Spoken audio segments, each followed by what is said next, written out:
Tonight on CBC Vancouver News. He was doing quite a radical turn at low altitude. A small plane causes big problems at YVR. Mounties arrest one person in what they call an alleged hijacking that grounded all other aircraft. Plus, conservation officers say someone has shot and killed a grizzly bear on a Gulf island. The province now says it was working with First Nations to relocate it. And still waiting. A federal court reserves its decision on the fate of hundreds of BC ostriches ordered killed because of avian flu concerns. This is CBC Vancouver News.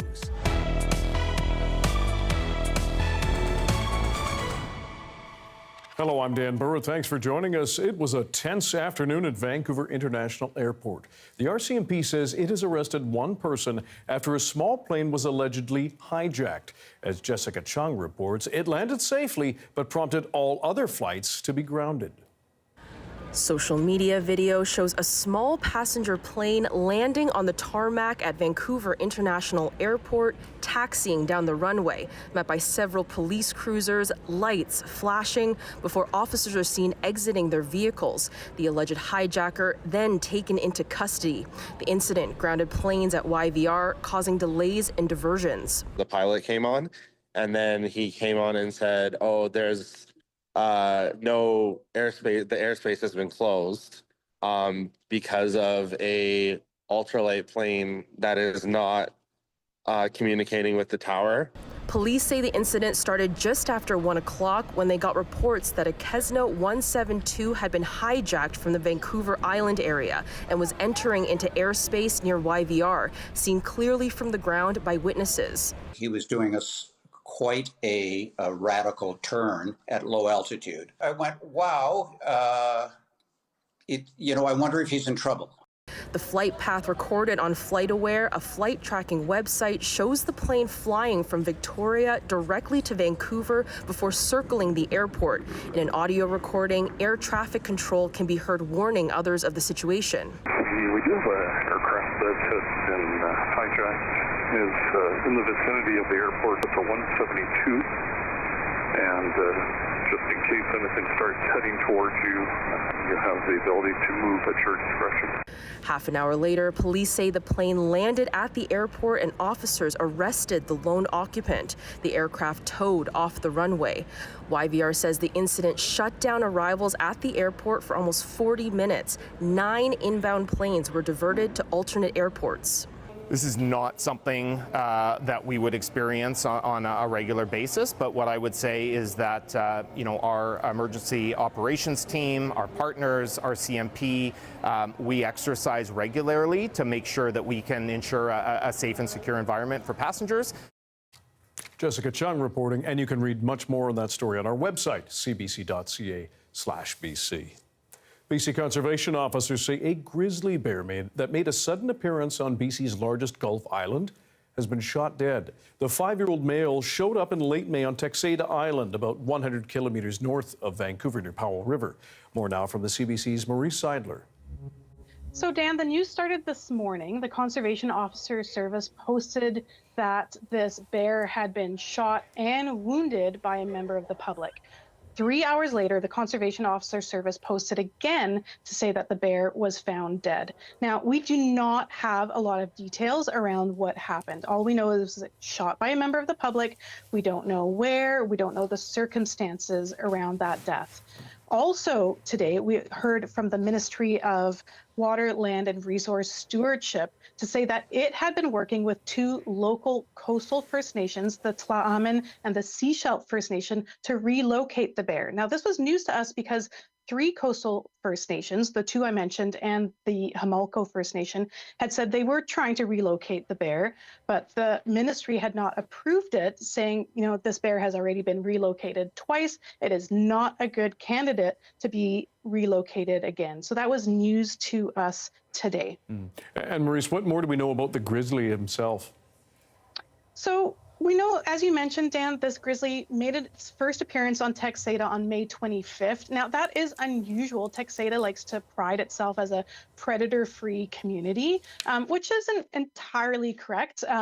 Grizzly bears can swim quite far, and they've been known to swim from the mainland all the way to Vancouver Island, in fact. But this was quite unusual, and it was really quite a concern for a lot of residents for that reason. Residents who are not, ready or used to having a grizzly there. As I mentioned, this grizzly had already been relocated twice, so that was also a concern. It really left a lot of the community divided over what to do. Should we, relocate this bear or just, let this bear be? All right. And so, yeah, community divided.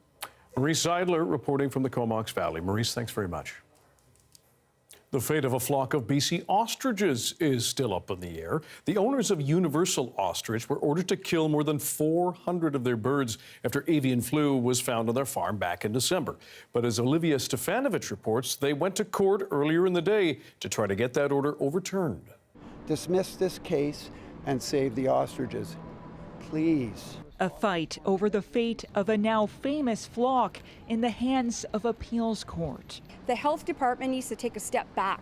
The owners of some 400 birds seeking to stop the Canadian Food Inspection Agency from destroying them. It's the loss of not only livelihoods, it is the loss of almost 400 souls that don't deserve to die. The cull was ordered following an avian flu outbreak at the Universal Ostrich Farm in BC's West Kootenays last December. Dozens of birds died, but hundreds survived. The call to spare them attracting attention across this country. Including this past weekend from convoy organizer Tamara Leach. I'm horrified by the idea that they're going to kill these animals. Support as well from senior members of the Trump administration, Robert F. Kennedy Jr., urging Canadian officials to study the bird's immune response to avian flu. Dr. Mehmet Oz offering his ranch in Florida. It's been a long journey. Sorry. And I think when you start to realize it's not just about our family, it's about many more. I certainly, obviously feel sorry for the farmers and that, but we also have the economic side to this. The federal government says the cull must stand. If that area cannot be declared by CFIA as an influenza-free area, then there would be some trade barriers on Canada. The specific type of avian flu detected caused a human infection in Ohio. What's hard to watch is a lack of discretion and ability to evaluate case-by-case scenarios. After 4 hours of arguments, the Federal Court of Appeal reserved its decision, leaving the fate of the ostriches in limbo. For now, they live another day. Olivia Stefanovich, CBC News, Ottawa. BC's representative for children and youth says the province needs to invest in more social services that prevent children from ending up in foster care. Jennifer Charlesworth is worried the province's almost $11 billion deficit will force cuts to key services. I've been in the field for 47 years and I've seen it far too many times that what gets cut are social programs, what's called social programs. What gets cut are those very things that help to stabilize and support families through difficult times. Charlesworth was speaking 1 year after a landmark report into the 2021 torture and death of an 11-year-old boy in foster care. That report called for a complete overhaul of the province's child welfare system. BC's Minister of Children and Family Development, Jody Wickens, says her ministry has made changes to ensure social workers are visiting children and youth at least once every 90 days, something that wasn't done in the case of the 11-year-old.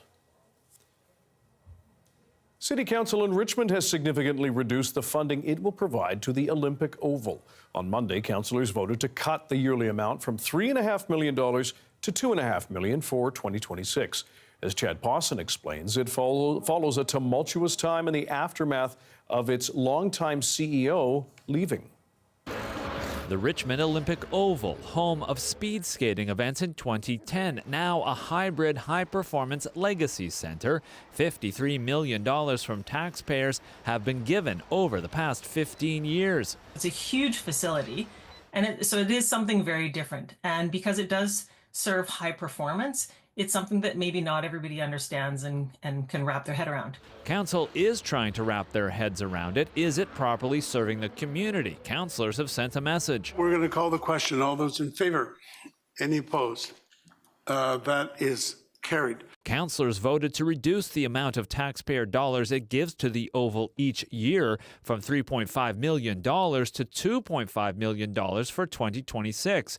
It's part of their long, hard look at how the Oval is operated. The city owns it but doesn't run it. That's up to an arm's-length corporation. But the city replaced its board and is now auditing the Oval's operations, all in the wake of the retirement of Richmond's long-term CEO. When George Duncan retired, he received nearly $300,000 in benefits, not uncommon for a retiring senior staffer, but he stayed as CEO of the Oval and was separately paid by it.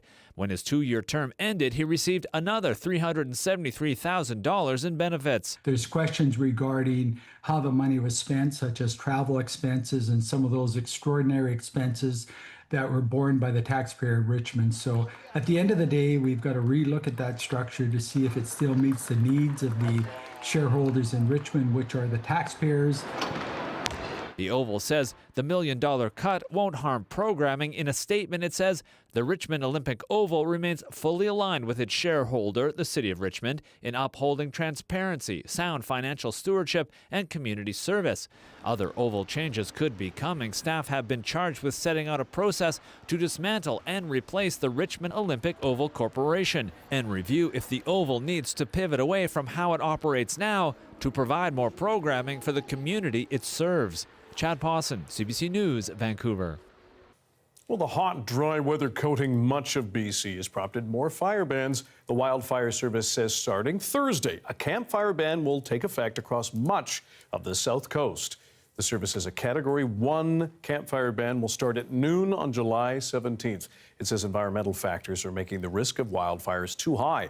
This ban will apply to the Lower Mainland, Sea to Sky, and Vancouver Island areas of the Coastal Fire Centre and will remain in effect till the end of October. There have been 71 wildfires so far this year in BC, compared to 50 last year. Now, temperatures, meanwhile, have been hitting anywhere between 26 and 32 here in Metro Vancouver, as well as Victoria and the Fraser Valley. That hot weather is expected to last a few more days. As Jonna Bailon reports, officials say it's important to balance fun in the sun with safety. Sun's out in Metro Vancouver, and so are the paddles, the kayaks, and here at Ambleside Pier, the crabbing lines. Environment Canada says it'll get as hot as 32 degrees Celsius away from the water. Here are how some folks are enjoying the heat while staying cool. Drinks a lot of water. Maybe swim if it's safe. You could do anything you want. Paddle boarding, kayaking, go swimming. There's a lot of nice lakes around as well, so grateful to be here. West Vancouver Fire Rescue is also reminding folks to stay safe by drinking plenty of water and finding ways to cool down. There are cooling spaces across the Lower Mainland. In West Vancouver, we have the senior center, we've got our rec centers, we've got the library. Well, you definitely want to stay hydrated. You want to have a drink, have some electrolyte powder, have a hat so you're keeping the sun off the top of your head and your face. Wear loose clothing, cool clothing, stay in the shade, avoid strenuous activities during the extreme heat periods of the day. Environment Canada says the warmth is expected to stick around for a few days. Jonna Bailon, CBC News, West Vancouver.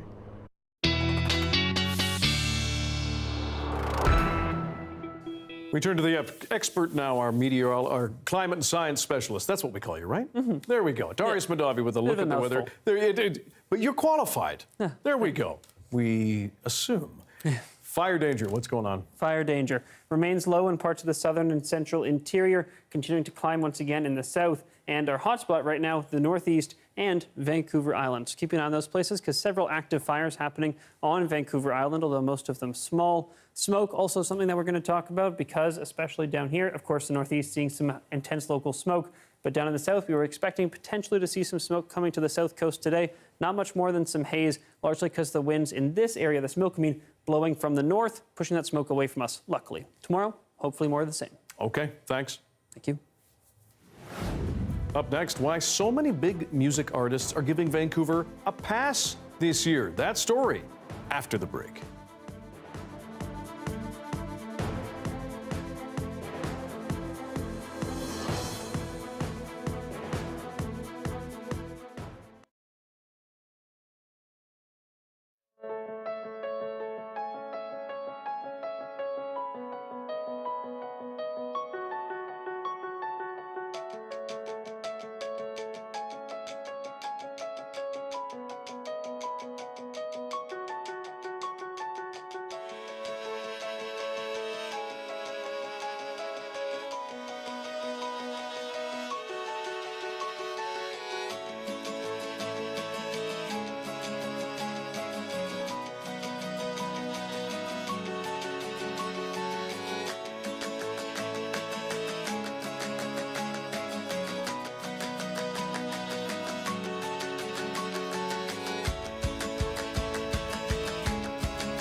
What do Lady Gaga, Dua Lipa, and Burna Boy have in common? Apart from being some of the most popular artists on Earth, none of them are coming to Vancouver on their latest tours.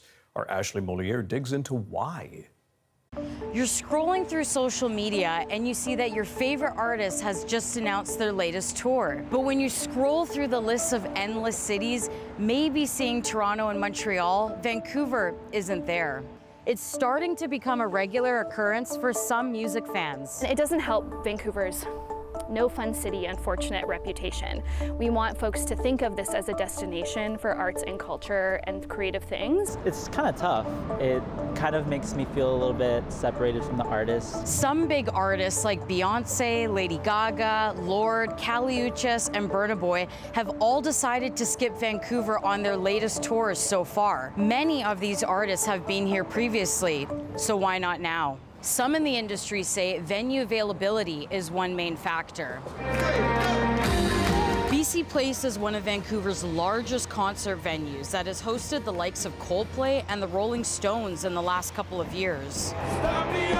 In a statement, the stadium's general manager says that while there has been immense growth when it comes to live music over the last 3 years, this year has been an outlier as the venue prepares to host FIFA World Cup in 2026.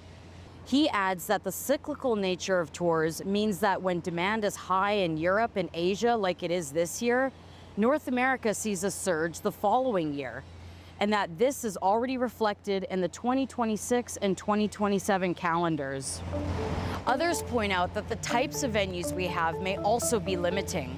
Here you have so many venues, like you have Green Auto, Redgate, Fox, smaller venues where artists might get their start and do a headline show here. But then the jump from those venues to, say, Commodore or Vogue is quite big. And from Vogue to the Coliseum, to Rogers Arena and BC Place. Another key factor, logistics. Some industry experts point out that Canada is a big country with few major cities. When you are a band from America or the UK and you're looking at, well, do I play 3 of the biggest cities in Canada? Or do I play 3 of the biggest cities in America that are all within a 45-minute drive from one another? You're going to play Vancouver, maybe Victoria. Your next stop on Canada might be a 23.5-hour drive. And that's expensive. But what about artists coming up from Seattle to play here? Well, crossing the border into Canada and then back over into the US can be complicated. There's a lot of complex visa requirements that are involved with bringing artists and professionals from one country to the next. And for some fans, traveling elsewhere to see their favorite artists just isn't in the cards right now. The ticket prices is already enough of an expense. With the rising tensions with Canada and the United States right now, I personally feel unincentivized to go to the States. Then there's the cost of running a tour. Whether you're an indie artist or a major artist, it's not really an accessible way to promote yourself. Alper adds it can be hard to justify coming to Canada when artists and their crew expect to be paid in American dollars, and our dollar is sitting at around 70 cents. I don't think the dollar is going to get any better. I don't think suddenly there's going to be new cities that are going to be popping up helping the distance. I don't see prices going down for hotels and gas and food and insurance and visas. I think it's just going to get more and more expensive. So there are a few different factors at play here when it comes to touring and why Vancouver isn't an ideal location for some artists right now. But just because some big artists aren't coming here, it doesn't mean our music scene is off key. I love going to concerts. And up next on the list, I actually have The Weeknd, who's performing at BC Place, and I also have the Marias, who are performing at UBC. You should support an artist in Vancouver because chances are they're writing about an experience that you can relate to and understand. For some, it's a good opportunity to support local artists, while others keep waiting for their favorites to show up on stage once again. Ashley Mollier, CBC News, Vancouver. The view from high up on Apex Mountain, just west of the Okanagan Valley. Clear sky and plenty of warm sunshine. Darius has your BC-wide weather forecast coming up.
The body of an international student who went missing in the Thompson River in Kamloops earlier this month has now been found. The RCMP confirms the victim was discovered earlier in the day near MacArthur Island Park, a few kilometers from where the man first went missing.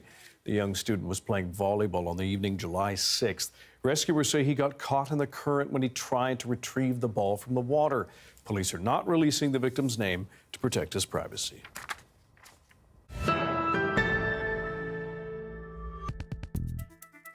Prime Minister Mark Carney has not offered a status update on trade talks between Canada and the U.S., but his latest comment suggests Canadians may have to lower expectations when it comes to eliminating tariffs. More now from Ashley Burke. The Prime Minister has said he wants Donald Trump to lift all of his tariffs. But now Mark Carney's clearest indication yet that a tariff-free deal with the U.S. might not be possible. In French, Carney says there's not a lot of evidence right now the U.S. is willing to reach deals with countries without tariffs, and the government wants to stabilize the situation for Canada. We've seen no deals to date where another country has been able to secure a tariff-free environment. This international trade lawyer says the UK is a prime example. Its deal with the U.S. includes a 10% baseline tariff, and he says Carney is now resetting expectations here. He floated a trial balloon for Canadians and Canadian businesses, basically saying, here's what this looks like. Is this okay if there's a baseline tariff that sticks? Or do we really have to start offering more by way of concessions to the United States? We are really not interested in a baseline tariff. The steel industry hit hard by Trump's 50% tariffs says Carney is being realistic, but it can't survive if these levies stay in place. We will simply not exist anymore in as strong a way as we do today. So we are on the downward slope. We can now confirm that as of May, we have lost 30% of Canadian production of steel. So that's nationwide. But a former Conservative leader says a baseline tariff might be unavoidable.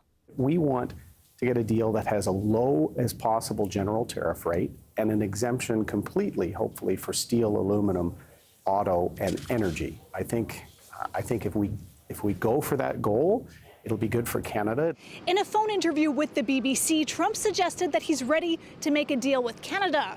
But when I asked the Prime Minister if a deal is within reach by the August 1st deadline, he would only say that he believes discussions will intensify between now and then. Ashley Burke, CBC News, Ottawa. Most provinces across the country have made it easier for people to buy alcohol across borders. As Sharon Yonan-Reynolds reports, the move is an effort to remove those interprovincial trade barriers. By next spring, you might be able to order alcoholic beverages from outside your province. Right now, each province has their own rules for buying booze from a different province or territory. For example, let's say you live here in Quebec and you want to order a case of wine for personal consumption directly from an Ontario producer or retailer like the LCBO. You are allowed to drive it over yourself, but if you want it shipped, you need to get permission from Quebec's liquor board or have them order it for you directly. Restaurants here are in the same boat. They generally can only source from the SAQ or some local artisanal producers who have a specific permit. And local producers can only sell to the SAQ or directly to customers at their own production facility. But now, most Canadian provinces and territories have signed an agreement to remove some of those barriers. To align all these different provinces who historically have worked in silo with their own liquor commissions, to get them on board to do one program, a national program that will allow direct-to-consumer sales. It's still unclear what exactly this new process would look like in practice and what exactly direct-to-consumer actually means here. Would we be able to buy directly from producers or have to go through liquor boards in provinces that currently have them? What about ordering directly from producers locally, which is something Quebecers can't currently do? What about taxes, shipping, public health concerns? Let's say a Quebecer orders a whiskey from Saskatchewan. Do they pay their alcohol tax rate, Quebec's, or a new national one? How much could you order? Would the minimum age be 18 or 19? The provinces say there's still a lot they need to figure out. This has never been done before, and so we want to make sure that we get it right. One thing we know for sure is that nothing will change for restaurants. The change will affect consumers and producers. This Montreal distillery owner says that while it's a move in the right direction, it probably won't be much of a boost for Quebec producers who are more locally focused anyway. He adds that these new provincial agreements still won't give him access to shelf space in stores or liquor boards outside the province. All consumers are going to go, hey, it's wonderful that I have more choice. So from a producer's perspective, it's a little different. I don't know that it's going to bring a significant change.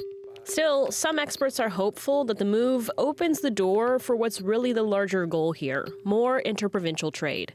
I do think this shows a greater momentum, and if provinces can come together and make up a deal, this can show as a precedent for other sectors, which would further develop in the future. The participating provinces and territories hope to have this new process in place by May 2026. Donald Trump is pivoting his approach to Russia's invasion of Ukraine with a new deadline for the Kremlin and a new NATO weapons deal for Ukraine. But it's still not clear where the U.S. president's plan is heading and how far he's willing to go. Briar Stewart now with reaction from Europe. Smoke rises after a Russian strike in eastern Ukraine, not far from where crews are putting up netting over a road to try and protect vehicles from the constant threat of drones. Ukrainian soldiers hope that more U.S. weapons are on the way, but they're skeptical of Donald Trump's 50-day deadline for Russia to agree to a ceasefire or face severe tariffs. Maybe after 50 days, there will be another 30 days, then another 20, says this soldier who only wanted to be identified as Ruslan. Billions of dollars worth of military equipment. Trump announced that the U.S. would sell NATO weapons to give to Ukraine, but details are scant. Even the EU is trying to figure out how it will work. We welcome President Trump's announcement to send more weapons to Ukraine, although we would like to see U.S. to share the burden. But Trump insists other NATO countries will be footing the bill. He dismissed questions about why he isn't imposing more sanctions on Russia and its trading partners now. Well, I don't think 50 days is very long, and it could be sooner than that. Russia's Foreign Minister Sergei Lavrov seized on Trump's track record of changing his mind, mockingly saying the deadline used to be 24 hours and it was 100 days. We've all been through this. It's difficult to see this as being a step change. This defense expert says the lack of specifics is concerning, as is the delay for more punishing sanctions. He's talking about another 50 days. Well, Putin will use all of those. He will use at least 49 of those days to keep attacking Ukraine. He says the promise of more Patriot missile systems will help, but they aren't really effective in defending against one of Ukraine's most pressing problems: the hundreds of drones being launched by Russia nearly every night. Briar Stewart, CBC News, London.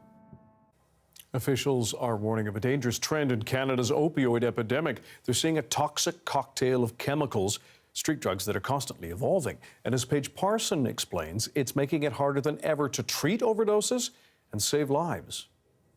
Luckily, I've never overdosed. Sober after battling a 5-year opioid addiction, Danielle Lake says she got lucky. I've seen a lot of people pass away from this stuff, and it's like they say, a pandemic, and it's crazy how many people just are dying. Once homeless, she's been able to get off the streets and get housing. Lake gets daily treatment at an addictions clinic in downtown Edmonton. Operators say the unpredictable cocktail that people using street drugs are getting is increasingly dangerous. The illicit drug on the street has become very volatile. People think they've taken something like fentanyl, but lab results turn up a mix of uppers and downers or new chemicals that don't respond to overdose reversal. Even nasal naloxone, which is a lot stronger than just the injectable naloxone, that people are having to use multiple doses of that to reverse some of the drug poisonings recently. The synthetic mixes make treating addiction more complicated. So I don't know whether we're always able to keep abreast of what's changing, what people are using, and how we can treat those particular addictions. Trying to stay on top of the evolving drug supply, the Alberta Law Enforcement Response Teams hired a forensic pharmacologist to track the supply and warn frontline groups about what's changing. In the past, where we would see just a single analyte or a single substance in a drug sample, now there can be up to 10 or 12. Even as Edmonton set an all-time monthly peak for opioid-related deaths when 87 people died in March, frontline workers say there's not much they can do other than issue warnings. Danielle Lake is looking to her future. I can't even imagine going back to that. It scares me, actually. With using just getting more dangerous, she hopes more people find the strength to stop. Paige Parsons, CBC News, Edmonton. Police data shows a rise in intimate partner violence calls in Ontario. The provincial police force saw an 18% increase in reports last year. But as Julie Ireton reports, victim agencies say officers are coordinating and responding to incidents better than ever before. Over the past several months, police and community agencies in both Lanark and Renfrew County have seen an increasing number of reports of intimate partner abuse. The OPP say it's the most reported violent crime. But I think we'll have to have... Erin Lee has worked in shelters for women fleeing violence for more than 3 decades. Here at Lanark County Interval House, the crisis line received more than 3,000 calls last year. Some people are calling us after there's been a big incident of violence and looking at what their options are. And I think that that's a good thing that people are calling us. But are there more cases, or are more people calling authorities when something happens? Lee says it's both. Is there a reality that there are more incidents? Yes. Is there a reality that the incidents are more volatile? Yes. And is there an increased awareness and more discussion happening about it? Absolutely. That discussion is happening, in part with the Ontario Provincial Police. OPP data show the force is hearing from an increasing number of victims, more than 6,000 last year. That's up about 18% from the year before. I think that there are a few different reasons for that. It would be tough to put it all on one thing. I think a lot of the effort that the OPP is putting into properly investigating intimate partner violence is paying off. That includes 70 new abuse issues investigators across Ontario. But it's well documented that most cases of domestic abuse still go unreported to police. Here in Renfrew County, Victim Services received more calls about intimate partner violence last year. In 1 week, the OPP in the Upper Ottawa Valley investigated 30 cases in this rural area. There's just sort of been that steady increase. Victim Services of Renfrew County saw a 24% increase in gender-based violence victim referrals last year. There are now 3 OPP officers in this area that focus on domestic abuse issues. Mary Lee Elliott says that's a welcome resource. They're the ones that are monitoring all the incidents and then flagging the ones that have been flagged as intimate partner violence. In our community, it's especially helpful because there's not a lot of resources for people that have experienced intimate partner violence. Advocates say improved coordination with the police is important, but the goal is preventing violent incidents in the first place, and that takes more community outreach and education. Julie Ireton, CBC News, Renfrew County. How much would you pay? Local soccer fans tell us what they're willing to shell out to see men's World Cup matches here in Vancouver next summer. Stick around.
Vancouver is 1 year out from hosting 7 matches in the 2026 Men's World Cup.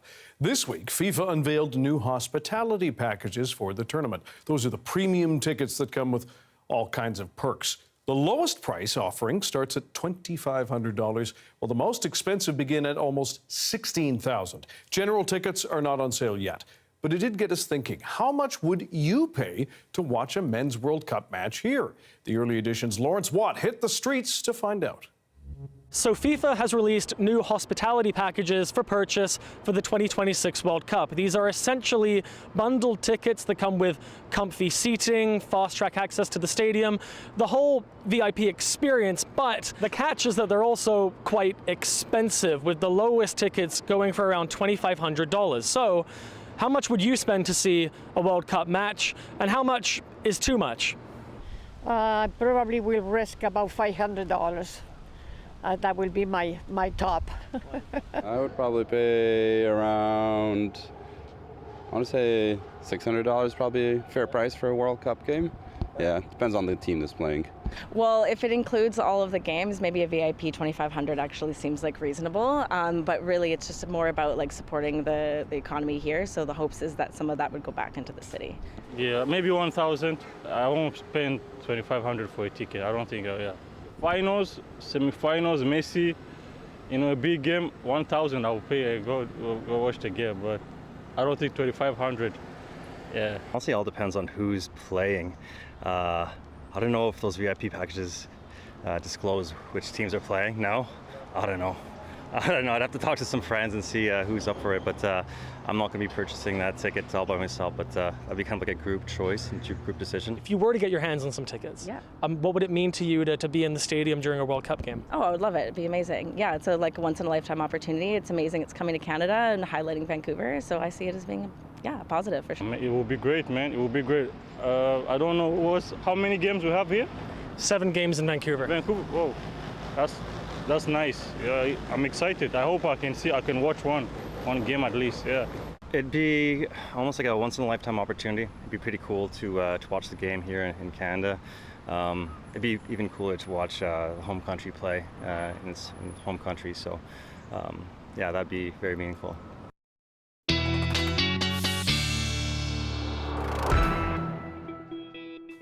Darius Madavi here with the weather forecast. It is a lot of money, but those are the premium tickets. We find out when we get general tickets, hopefully soon, for Men's World Cup. That'll be interesting. Yeah, I think my dad is going to try to get tickets in Toronto. Oh, nice. He lives in Ontario. Yeah. And failing that, Vancouver, and then I'll get a visit. So win-win. It'll all be about you, right? Yeah, sure, totally. yeah. Who's he taking? That's right. Yeah. What can we expect from the forecast? What's going on? Right, a bit of a change on the way, but not quite yet. More hot and sunny weather on the way for southern BC. We had a very hot and sunny day today. Tomorrow, a little bit more cloud moves in for some places in the south. We see the winds continue to calm a little bit more, which is good news. A little brief flare-up in the afternoon, but the pattern change comes as we head into the weekend. Temperatures, especially here on the coast, drop pretty significantly. Now, here is our fire danger map. We looked at this earlier, but again, I want to highlight lower fire danger where we saw that precipitation run through yesterday, so good news there. Even in places, though, where we have seen the drought situation improve, like the far northeast, still seeing elevated fire danger because, those dry fuels available to burn. Now, fire danger, the wind map, you can see high winds out on the coast, out into the water, but in the interior, winds remaining fairly calm. Into tomorrow, we see a brief surge down here in the Similkameen area, so we're a little bit concerned about that, watching that closely because of the fires burning there, putting off a decent amount of smoke. But the BC Wildfire Service says that we have likely gotten through the worst for this week already today, so potentially some good news there. Precipitation forecast, not much happening. A little bit potentially coming to the northeast, largely the result of some potential thunderstorms up there, so not all good news. And then that will come down along the BC-Alberta border, maybe making its way into places like the Thompson, but don't get your hopes up too high. Some thunderstorms possible there tomorrow as well. In terms of temperatures, those continue to climb into tomorrow. They fall a little bit as we get into Thursday, especially for some areas in the southern interior, and then the coast soon follows as we get into Friday, and then the weekend temperatures moderating quite significantly, but the southern interior bounces back up. Smoke forecast for tomorrow, a high amount of local smoke. This is surface level smoke, so this is the stuff that really is concerning for your health. High amounts up in the far northeast and around the Smokemean Fire, but lower forecast than today for Vancouver. Again, we didn't really get as much smoke as we could have because those winds were blowing that smoke south. Good news there. A bit more cloud tomorrow, a little bit cooler. Thursday, temperatures jump right back up. Friday, a little bit cooler once again, and that carries into the weekend. Dan? Okay, Darius, thanks very much. Thank you. In entertainment, the Emmy nominations for this year are out. Magda Gabriel-Salasa now looks at the nominees, including some Canadians vying for TV's top prize. The Emmys are showing a lot of love to 13 shows that nabbed double-digit nominations. In the top spot, with 27, is Severance. This is a show all about some biotech employees that had surgery to split their consciousness into two. You have their innie work lives and their outie personal lives. Lead actors Adam Scott and Britt Lauer both scored nominations for the Apple TV Plus hit. Here's a taste of the series. What you all did was one of the most painful moments in the history of this company. What the hell? But the four of you have become known as the face of severance reform. Moving on, The Penguin nabbed the second most nominations with 24. The show all about the Batman villain stars Colin Farrell. Then tied with 23 nominations is The White Lotus and The Studio. The latter is a comedy that pokes fun at Hollywood. Seth Rogen is the head of The Studio, dealing with a bunch of famous people. Rogen, who is Canadian, is nominated for writing, directing, and acting in it. Fellow Canuck Catherine O'Hara is also nominated for her performance. Here's a sample from The Studio. Why didn't you shut this party down? Why do you keep lying? What is wrong with you? The job makes you stressed and panicked and miserable. But when it all comes together, and you make a good movie, it's good forever.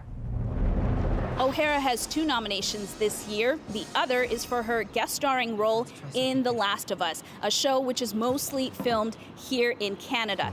Now, there are other Canadian connections this year, but we all have to wait to find out who will actually take home a trophy. The 77th Emmy Awards airs on September 14th. Magda Gabriel-Salasa, CBC News, Toronto. 64 symbols, but only one will become champion in the search for BC's best symbol. We'll bring you day 2 matchups after this.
Hi, I'm Amy Bell, and here's what's in your CBC inbox. Did you hear? CBC Musical Nooners are back. Free concerts Wednesdays at noon at the CBC Outdoor Plaza. To see who's playing this week, head to cbc.ca/musicalnooners and experience culture and flavors from around the world at the Surrey Fusion Festival, July 19th and 20th. Make sure to stop by the CBC tent to play games and win prizes. Details at surreyfusionfestival.ca.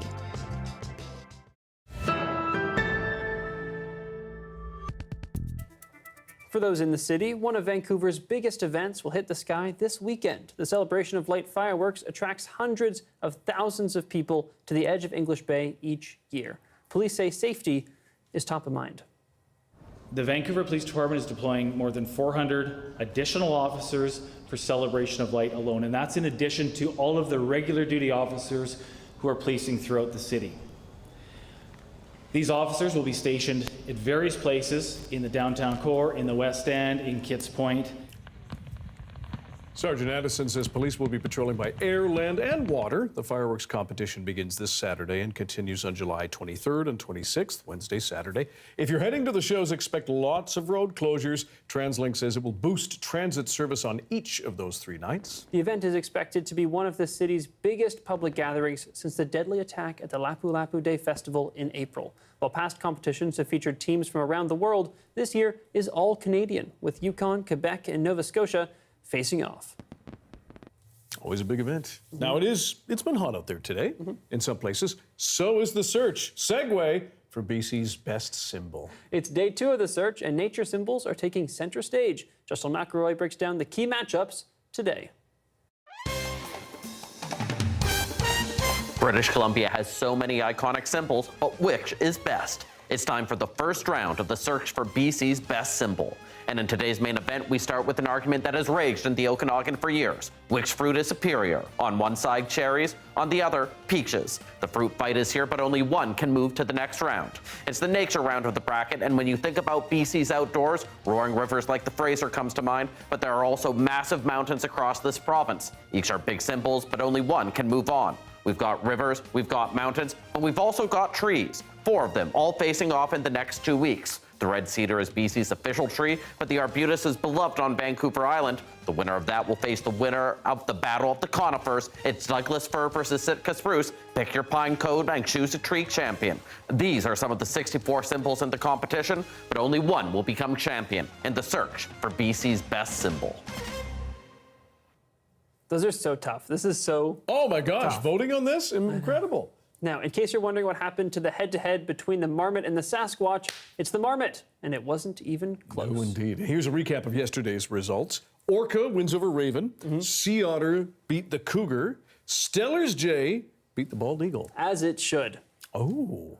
Right, 1-1. Now, Sockeye Salmon beat Coho. Meanwhile, Chinook Salmon beat Pink Salmon, and Grizzly Bear beat Brown Bear, and Spirit Bear takes the win over the Black Bear. And a reminder, voting is open until 10 p.m. for today's matchups, and the whole thing runs until August 13th.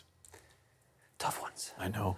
Thanks for being with us tonight on CBC Vancouver News at 6. You can watch this newscast on CBC Gem, YouTube, and our website, and you can vote on the website as well. We will have your next local news at 11 o'clock right after the National. See you then.